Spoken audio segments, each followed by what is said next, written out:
So apparently I have an issue with my Air Jordan 1 Fly E's. Make sure, guys, you stay tuned and keep it locked. Let's jump into it.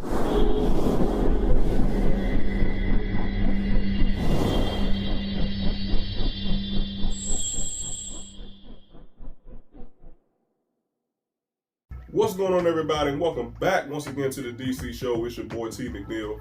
So yes, guys, as you know, I do have the Air Jordan 1 Fly E's coming in the red colorway, black, white, and red. And I did a video about these shoes maybe about 2 months ago.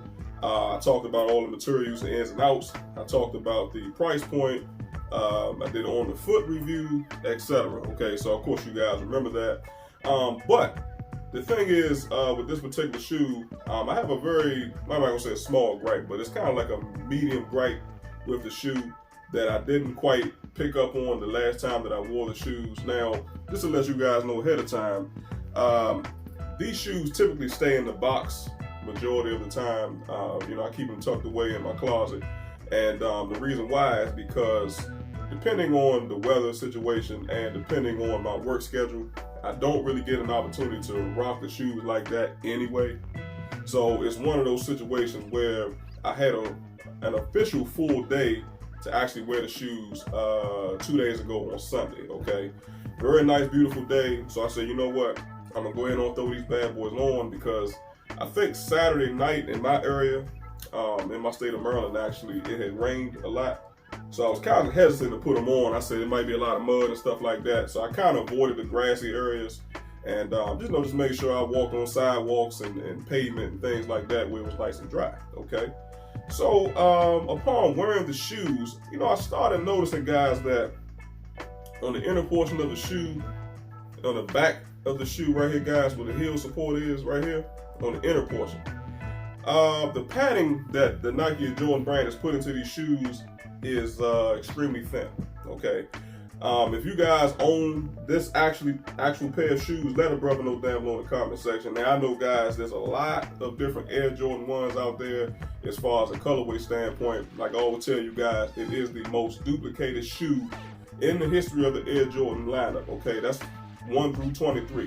The ones, you got other colorways that look very similar to this, but how you can tell this particular shoe apart from, let's say, another Air Jordan 1 that has the same kind of black, red, and white colorway is the big zipper system, guys, that you can see right there for yourself.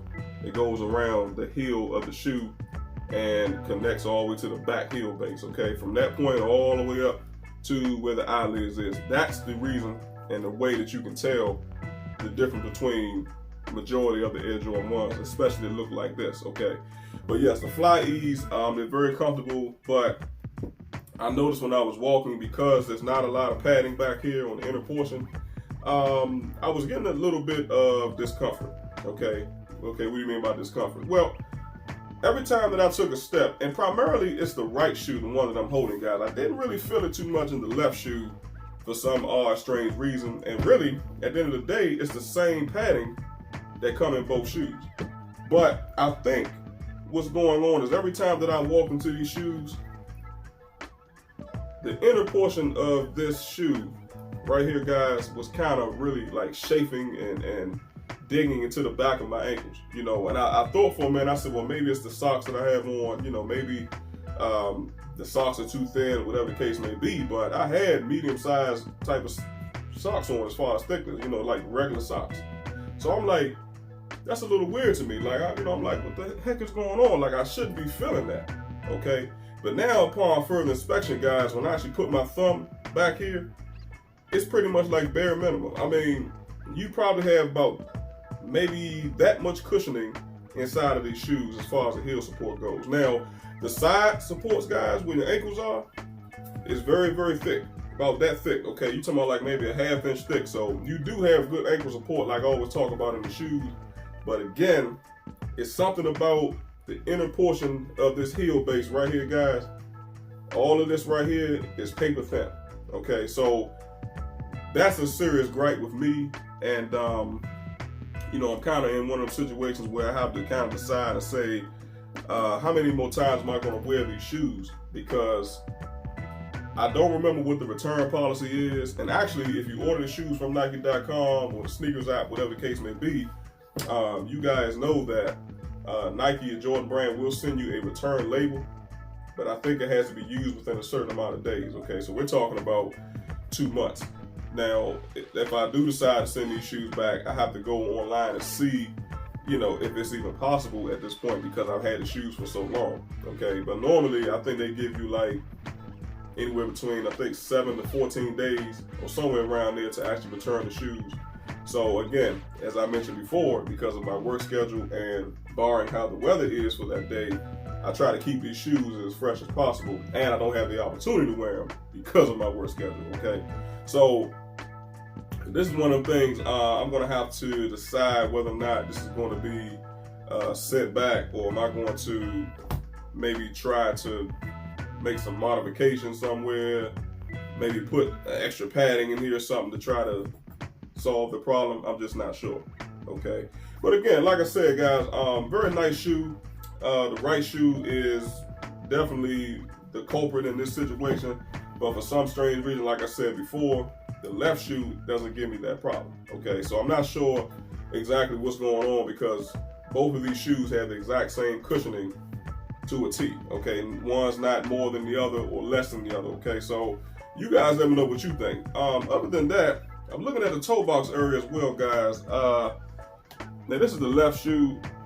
The creasing hasn't started just yet, but I'm already noticing a pretty significant dent right in the toe box area as well. So you guys know how Air Jordan 1's is, and Air Force 1's, because of the material and the way that the toe box area is made, they always have a tendency to crease. Okay, now looking at the right shoe, you can kind of see the crease just a little bit more right there, and that comes from 1 full day of use. Okay, so to try to keep the shoes as immaculate as I can, these shoes won't be worn that much. It'll be a sporadic thing, simply not only because of the toe box area, but because of the discomfort in the ankle support. Okay, now I'm not saying that these are bad shoes. They're very comfortable, just like any other Air Jordan 1.